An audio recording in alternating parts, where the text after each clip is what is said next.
Mesdames et messieurs, bonsoir et bienvenue dans ce 19h30.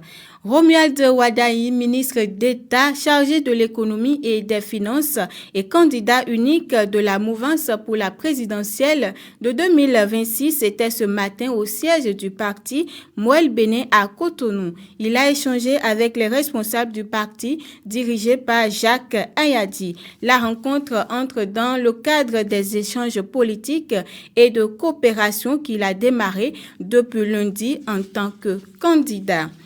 Les membres du gouvernement ont tenu hier mercredi leur premier conclave gouvernemental après leur mois de congé et leur reprise le 1er septembre.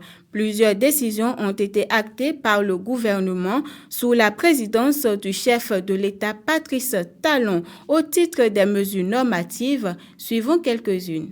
En point 1, interdiction des constructions en matériaux précaires dans la zone de la route des pêches. La mise en œuvre croissante du programme de modernisation des infrastructures urbaines dans plusieurs villes du pays, notamment celle du Grand Okoué, appelle un encadrement des aménagements, particulièrement des constructions situées sur certains axes stratégiques tels que la route des pêches, dont la vocation touristique s'affirme de plus en plus. Afin de préserver cet atout, dans le contexte où cette zone bénéficie actuellement d'importants investissements de diverses natures, il conviendrait d'y interdire l'édification de constructions en matériaux précaires. Le présent décret est donc pris à cette fin.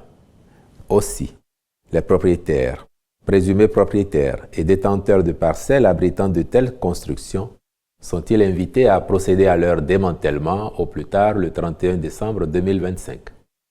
À cet effet, pour ceux d'entre eux ne justifiant pas de la capacité de recouvrer leur logement du fait de cette démolition, il a été décidé qu'un appui soit apporté à leur réinstallation. En point 2, réglementation dans l'agglomération du Grand Okoué de la circulation des véhicules lourds de transport. La circulation des véhicules de transport poids lourds ou gros porteurs constitue une source de désagrément pour le voisinage immédiat à cause de nuisances sonores, de pollution atmosphérique due à l'état défectueux de ceux-ci, de perturbation de la mobilité des usagers de la route avec des risques d'accidents parfois graves, etc. Au titre des communications, le porte-parole du gouvernement énumère également quelques mesures. S'agissant des communications, en point 1, travaux de construction d'un stade départemental de type omnisport à Parakou. Le projet à réaliser intègre entre autres le terrain de football principal en gazon synthétique de qualité FIFA Quality Pro et la piste d'athlétisme, les terrains de handball, de basketball, de volleyball et de tennis avec un revêtement composite souple sol sportif, de même que les tribunes, le local technique, la plateforme caméra, le château d'eau et le forage.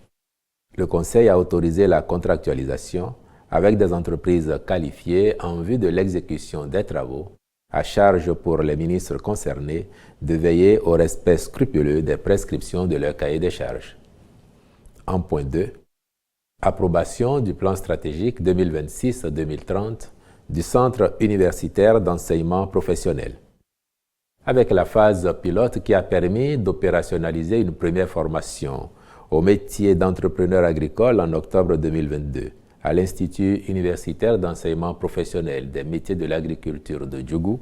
Un modèle pédagogique professionnel innovant a été conçu et testé avec satisfaction. Plusieurs rencontres et manifestations internationales ont été également autorisées par le gouvernement au cours de ce conclave hebdomadaire. La date de publication de la liste définitive des candidats retenus au test de sélection de 250 assistants en position probatoire pour servir dans les universités publiques du Bénin est reportée au mardi prochain. Cette liste devrait être publiée initialement lundi dernier. Par conséquent, la date de composition prévue pour le samedi prochain est également reporté au mois d'octobre, selon le communiqué publié hier par le ministre du Travail et de la Fonction publique, Adidjatou Matis. La date de la composition sera communiquée ultérieurement. Hors du Bénin à présent, réunis à Paris autour d'Emmanuel Macron et de Volodymyr Zelensky, les Européens affirment ce jour être prêts à apporter des garanties de soutien, des garanties de sécurité à l'Ukraine dès qu'un accord de paix sera signé. C'est à la faveur d'une réunion de la coalition des volontaires pour l'Ukraine. Le président français Emmanuel Macron a souligné, je cite, un niveau d'engagement inédit, fin de citation, tout en posant la question de la sincérité de Moscou dans ses propositions. Une note sportive pour finir cette édition. Les Guépards du Bénin croisent demain les crampons avec le Zimbabwe dans le cadre de la 7e journée des éliminatoires de la Coupe du monde FIFA 2026 en Côte d'Ivoire. Conscient des atouts du Zimbabwe, une équipe solide et redoutable, le sélectionneur de l'équipe nationale affirme compter sur la détermination et la cohésion de son équipe pour faire la différence. Il a fait savoir jeudi dernier à la conférence de presse sur la présentation de la liste des 25 joueurs retenus à propos. C'est un match physique, c'est un match à impact de duel. Beaucoup de joueurs jouent en Angleterre. Il y en a même qui sont nés là-bas, donc qui emmènent tout ce jeu british et qui sont durs à jouer. En plus, ils sont vraiment de la qualité. Vous avez vu des joueurs qui sont à Wolverhampton, à Luton, Premier League, et qui sont aussi parfois dans un pays comme le Zimbabwe où il y a un bon championnat. Donc ça va être un adversaire très difficile. Ils sont derniers au classement, donc c'est pas normal. Et depuis qu'il y a l'entraîneur Michael Ness qui est là, ils ont pratiquement pas perdu un match. Donc c'est plus la même équipe. C'est un match très très difficile, même si le nom de Zimbabwe peut faire croire à certains que c'est un adversaire qu'on doit battre. Moi je dis attention, ça va pas être facile. Moi je me consacre sur mon équipe, je veux que nous remportions notre match, que nous soyons capables encore de dire notre mot pour la qualification à la Coupe du Monde, de faire une Coupe du Monde pour l'avoir faite avec le Nigeria. C'est ce qu'il y a de plus beau dans la vie d'un footballeur. J'attends vraiment beaucoup de combativité, une grosse volonté, de la passion, de l'enthousiasme. Nous sommes réalistes.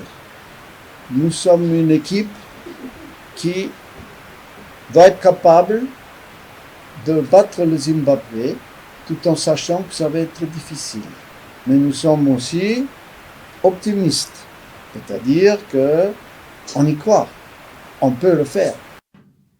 C'est la fin de cette édition. Merci de nous avoir suivis. Retrouvez nos éditions sur TikTok, Facebook, Instagram et YouTube.